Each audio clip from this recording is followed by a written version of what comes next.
Warriors. So one of the things that we're doing right now, because we're doing so much at-home training, so much body weight training, is we're really loading the wrists all the time.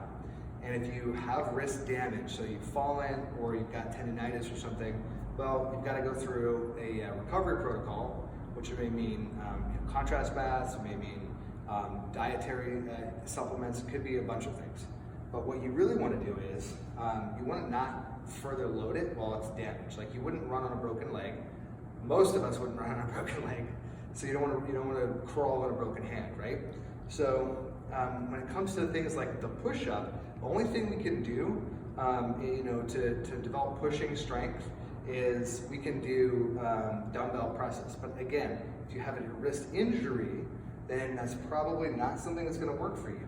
But what I would say is, from the floor at home, doing a nice floor press, down slow, exploding up. Again, only if that neutral wrist position doesn't bother you. And if that feels okay, then just play with the tempo to create the challenge effect from it. But again, if it bothers me, I wouldn't be loading it. If I had a fractured wrist, I would not be doing it. Now, if I had a wrist sprain or irritation, as sometimes I do, I'd be gentle with it and see how it does, not worry about loading the weight too much. Now, when it comes to core training, like planks, sit-ups, mountain climbers, all those other things, what you want to do is you want to have go-to substitutes for each individual exercise. And the reason why we choose those different exercises, plank, mountain climbers, things like that, is we're doing things like isometric anti-rotational, we're doing isometric anti-flexion, we're doing contralateral movements, we're doing cross-body movement in different planes of motion, so the sagittal plane, the coronal plane, or the transverse plane, which just means spinning and moving your head, moving from side to side.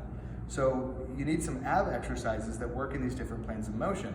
So whenever we're doing something like a plank, right?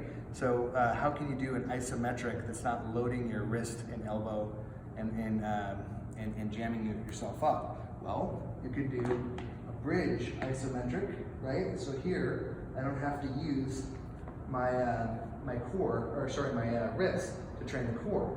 What I can do, if I want to make it anti-flexion, anti-rotational, I can lift up my shoulder up off the ground. So now only my right shoulder's on the ground and both hips are up. So my glutes are on, my abs are on, and then I can rock to the side, right? So I can rock from side to side, shifting the stress and making sure that I'm still getting that anti-flexion, anti-rotational training by using my shoulder as the anchor point instead of the elbow or the wrist.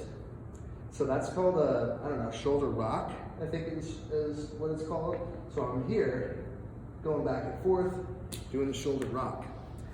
So that's a good substitute for a plank because it's just the opposite tension, the opposite direction.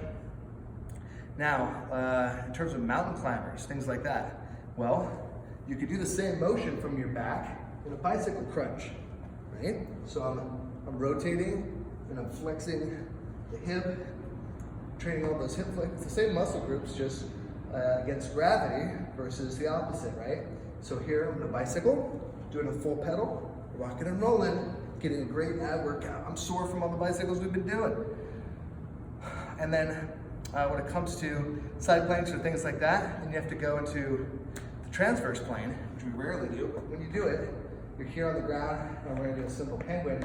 So my low back is on the ground, touching, touching, touching, touching, crunching down, training those obliques on the side. Do things like that. If you can't get away with an elbow plank to do a side plank, then you can do a penguin or a lateral crunch, as sometimes it's referred to. So you train the same muscle groups, just in different ways. And yeah, you can't use your wrists or elbows. That's okay. You can still do a lot of high quality training. Oh, and for the basic crunch, one of my favorites is a reverse crunch. So I'm in the sagittal plane, just doing a basic crunch, but instead of being on my, facing the floor, I'm just gonna come here, do a hip lift.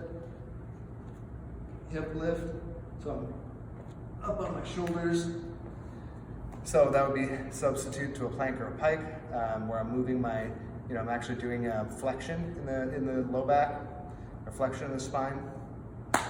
Really good solid core training. So wrestling and jiu-jitsu training aid, doing hip lifts.